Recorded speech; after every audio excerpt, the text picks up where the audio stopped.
Hi friends, मैं दीपक चौधरी आपके सामने एक बहुत ही खूबसूरत कहानी के साथ। दोस्तों, एक बार की बात है। एक प्रेमी प्रेमिका दोनों होते हैं।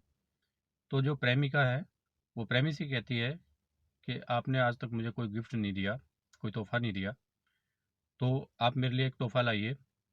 और वो लाइए, सिल्क की एक साड़ी लेकर के आइए। तो प्रेमी कहते हैं ठीक है, मैं लेकर के आ जाता हूँ। और ये सुन के वो बाज़ार चले जाते हैं सिल्क की साड़ी लेने के लिए।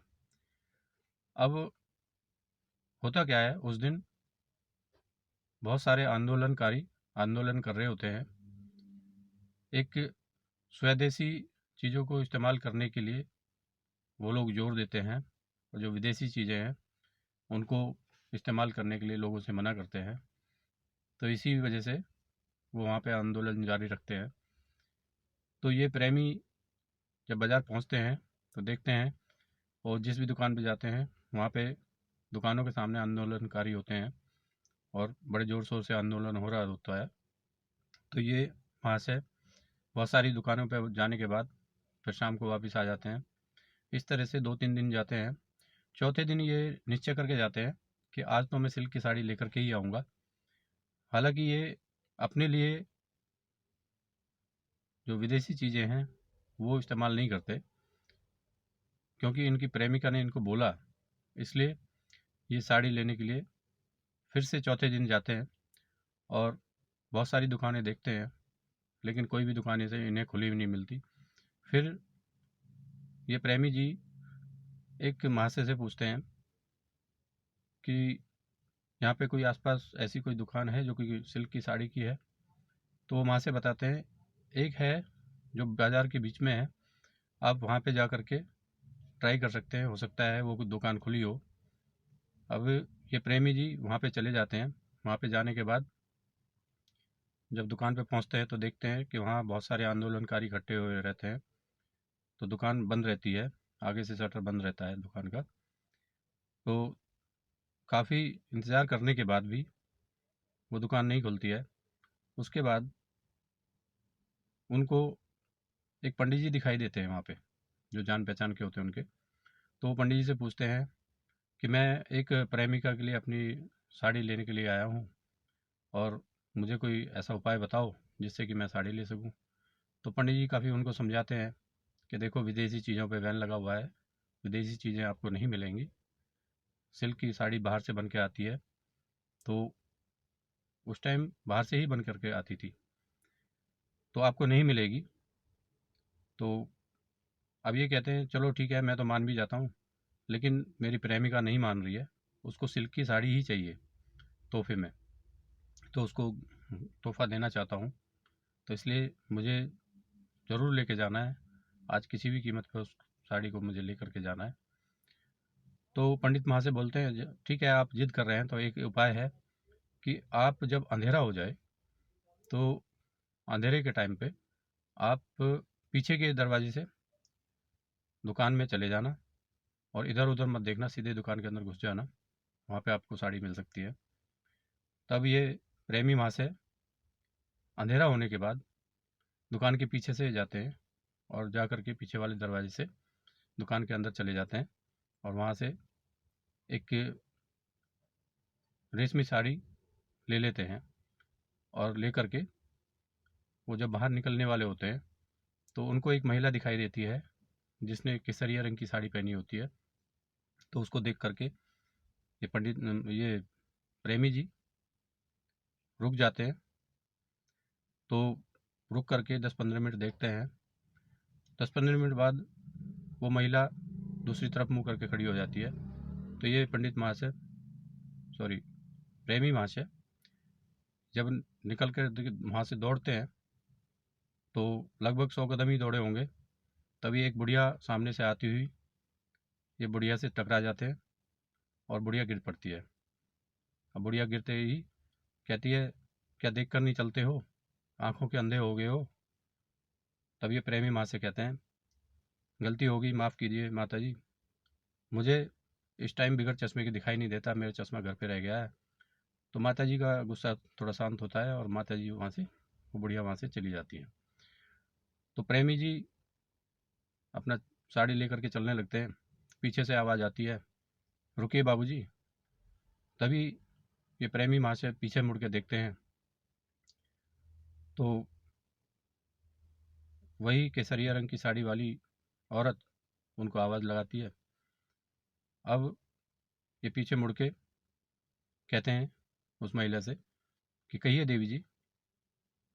तो वो महिला कहती है, देखने में तो आप देशभक्त लगते हो, लेकिन ये विदेशी साड़ी लिए कहाँ जा रहे हो?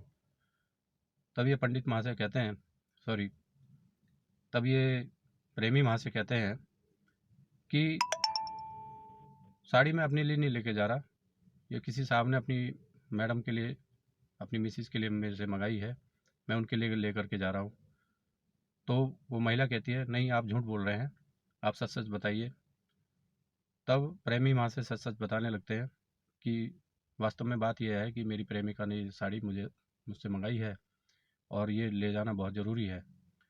तो वो महिला कहती है, नहीं ये साड़ी आप मुझे दे दीजिए, मैं उस महिला को देखना चाहती हूँ जो इतनी जिद कर रही है, इतने आंदोलन के बाद भी।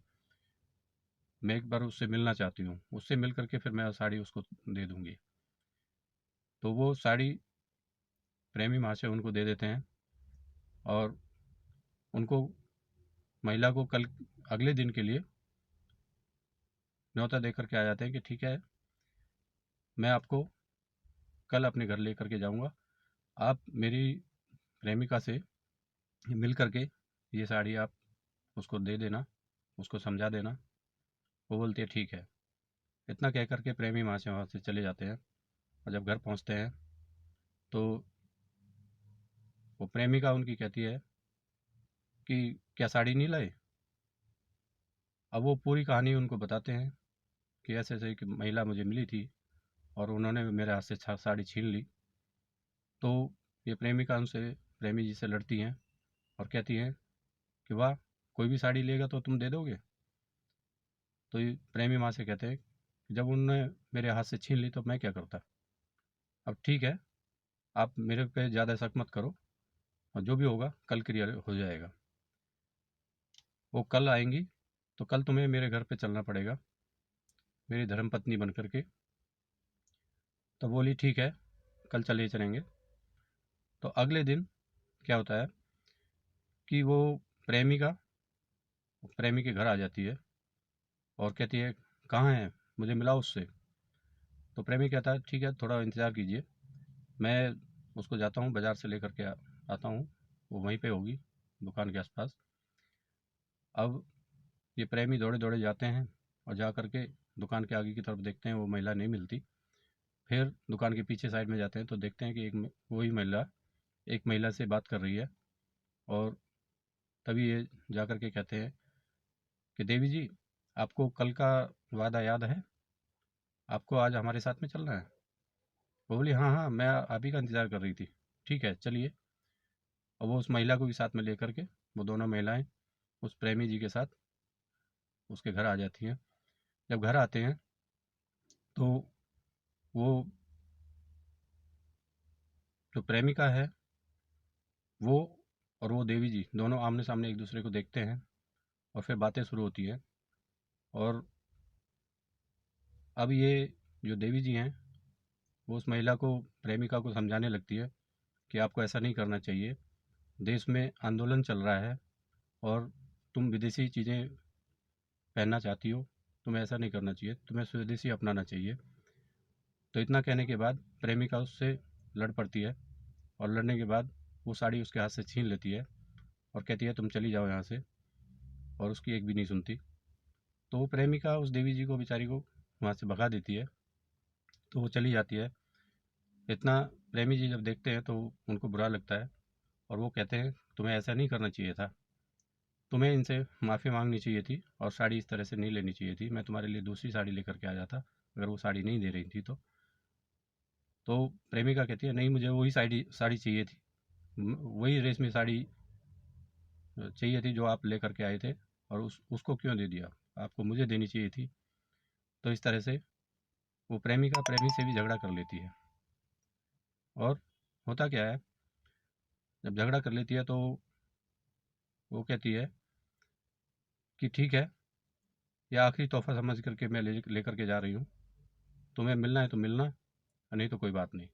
प्रेमी भी कहता है ठीक है, आज के बाद हम नहीं मिल पाएंगे, या आखिरी तोहफा समझ के तुम इसको रख लेना।